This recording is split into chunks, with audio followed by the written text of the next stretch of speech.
सूरत अल-रोम का तारुफ। इस सूरत का एक ख़ास तारीख़ी पस मंज़र है जो हुज़ूर नबी करीम और कुरान करीम की सच्चाई और हक़्क़ानियत का नाकाबिल इनकार सबूत फराहम करता है। जिस वक्त नबी करीम को नबूवत अता हुई, इस वक्त दुनिया में दो बड़ी ताकतें थीं। एक ईरान की हुकूमत जो मशरिक़ के इलाके में फैली हुई थी और उसके हर बादशाह को कसरा कहा जाता था। ये लोग आतिश परस्त थे, यानी आग को पूजते थे।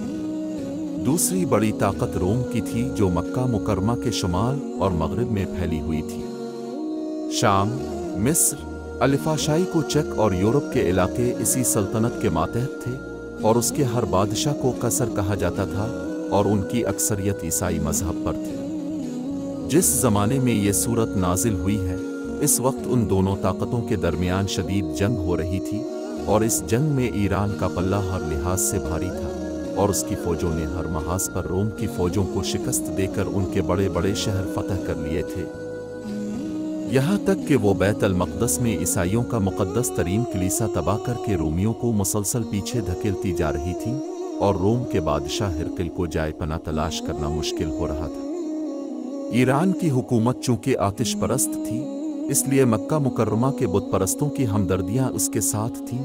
और जब कभी ईरान की किसी फतह की खबर आती तो मक्का मुकर्रमा के बुत परस्त इस पर न सिर्फ खुशी मनाते बल्कि मुसलमानों को चिढ़ाते कि ईसाई लोग जो आसमानी किताब पर ईमान रखते हैं मुसलसल शिकस्त खाते जा रहे हैं और ईरान के लोग जो हमारी तरह किसी पैगंबर आसमानी किताब को नहीं मानते उन्हें बराबर फतह नसीब हो रही है। इस मौके पर यह सूरत नाजिल हुई और उसके बिल्कुल शुरू में ये पेशीनगोई की गई कि रोम के लोग अगरचा इस वक्त शिकस्त खा गए हैं, लेकिन चंद सालों में वो फतह हासिल करके ईरानियों पर गालिब आ जाएंगे और इस दिन मुसलमान अल्लाह की मदद से खुश होंगे।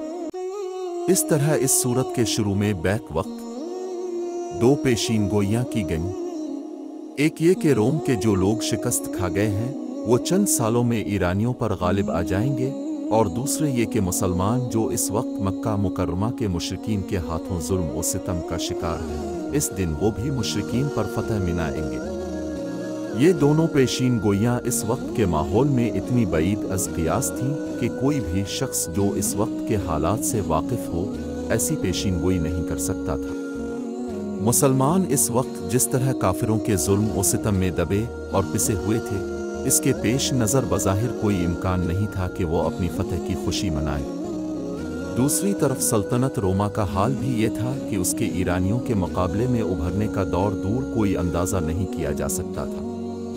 चुनांचे सल्तनत रोमा का मशहूर मुअर्रिख़ ईडोर डगियन इस पेशीनगोई पर तबसरा करते हुए लिखता है कि जिस वक्त मुबैना तौर पर यह पेशीनगोई की गई, इस वक्त किसी भी पेशीनगोई का पूरा होना इससे ज़्यादा बईद नहीं हो सकता था,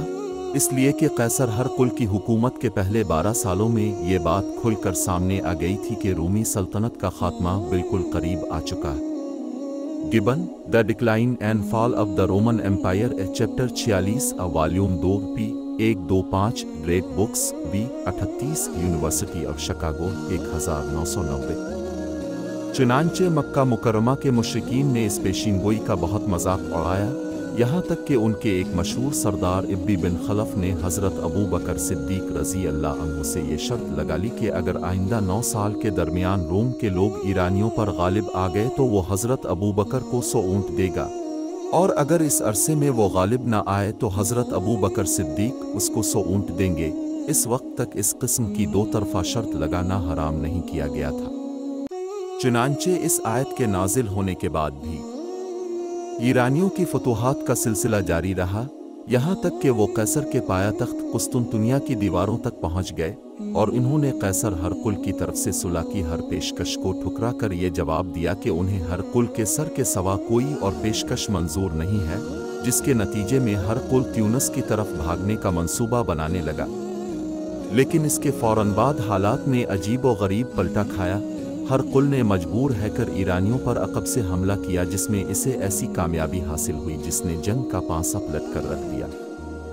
इस पेशीनगोई को अभी 7 साल गुजरे थे कि रोमियों की फतह की खबर अरब तक पहुंच गई। जिस वक्त ये खबर पहुंची,